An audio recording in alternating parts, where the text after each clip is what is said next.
Everyone welcome back to my YouTube channel. This is Pritam and recently हमारा chemistry का paper भी हो गया और ये मेरे हाथ में केमिस्ट्री का पेपर है।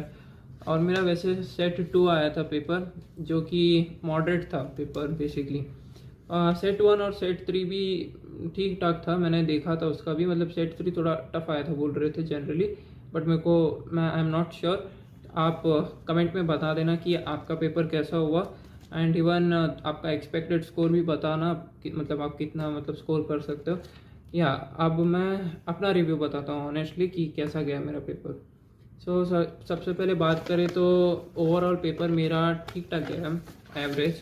ठीक है, मैंने बहुत हाई एक्सपेक्टेशंस रखा था केमिस्ट्री से, लिटरली बता रहा हूँ कि मैं सोचा था कि 95 प्लस तो आराम से हो ही जाएगा, बट नहीं हो पाएगा क्योंकि पेपर ऑर्गेनिक जो दिया है ना थोड़ा कंफ्यूजिंग था भाई। उसमें सॉल्व करने में इतना लेंदी था पहली बात तो, ठीक है। और पेपर ओवरऑल जो इन्हें सेट किया था उसको ऐसे डिज़ाइन किया था कि मतलब बच्चा मतलब कहीं तो अटक जाए भाई, ऐसा डिज़ाइन किया था उन्होंने। So yeah like right now we are gonna review paper. मैं पेपर को दिखाऊंगा कि मैंने क्या क्या किया उसको।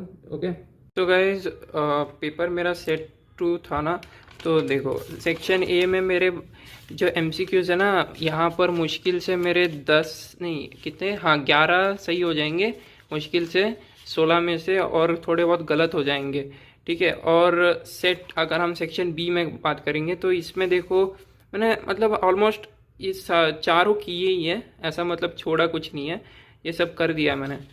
और उसके बाद सेक्शन सी, उसको भी मैंने कर दिया था ऑलमोस्ट। मैंने ट्राई किया था सब कुछ करने का, बस मेरे को इसमें थोड़ा सा ये एक कॉबल्स रिएक्शन का मेरे को याद नहीं आया था, और ये वाला मेरे को पार्ट थोड़ा मतलब समझ नहीं आया था, पता नहीं क्यों। और बाकी तो मैंने सेक्शन सी में ऑलमोस्ट ये दोनों तो कर ही दिया था। अब पता नहीं वो मार्क्स कितना देंगे, वो काटेंगे या देंगे कि, मेरे को नहीं पता, बट मैंने जो आया मैंने लिख दिया भाई। फिर उसके बाद या इस वाले क्वेश्चन में भाई, ये क्वेश्चन मैं सुबह ही पढ़ के गया था, बट ये मेरे को वहाँ जाके पता नहीं क्यों याद ही नहीं आया, ऐसे टाइम पे याद ही नहीं आता वो भी क्वेश्चन। और 26 ये मैंने किया है, बस मैंने इसको रॉन्ग डाला था, बट मैंने इसको एक्चुअली मैं अटेम्प्ट दिया था इसको। बट इसका जो मेरे को फाइनल आंसर है इसका, मेरे को आई एम नॉट श्योर कि ये सही होगा कि नहीं।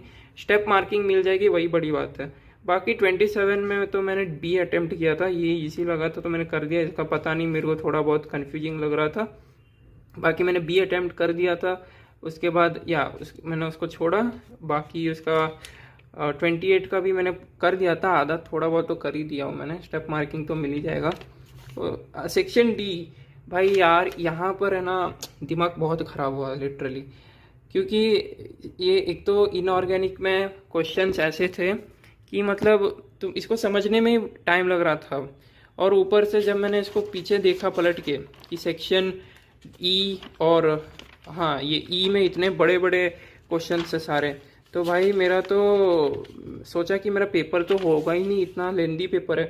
तो कैसे भी करके मैंने इसको कर दिया, जितना हो सके उतना कर दिया। पता नहीं अब इसमें कितना सही होगा कितना गलत होगा, आई हैव नो आइडिया, बस मैंने कर दिया। फिर उसके बाद सेक्शन ई में मेरा सबसे पहले मैंने इसको अटेम्प्ट कर दिया था, ये इजी लग रहा था तो मैंने इसको कर दिया। एंड बाकी इसमें भाई मेरे को कुछ नहीं पता, क्योंकि देखो ये ऑर्गेनिक का सवाल है, ठीक है।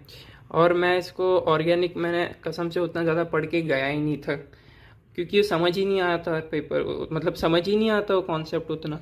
फिर मैंने उसको जितना हो सके उतना कर दिया था, और इसमें कितना सही होगा कितना गलत होगा वो भी मुझे नहीं पता, जो भी होगा देखा जाएगा। बट आपका रिव्यू पेपर का कैसा मतलब गया आपका बताना कमेंट्स में। सो या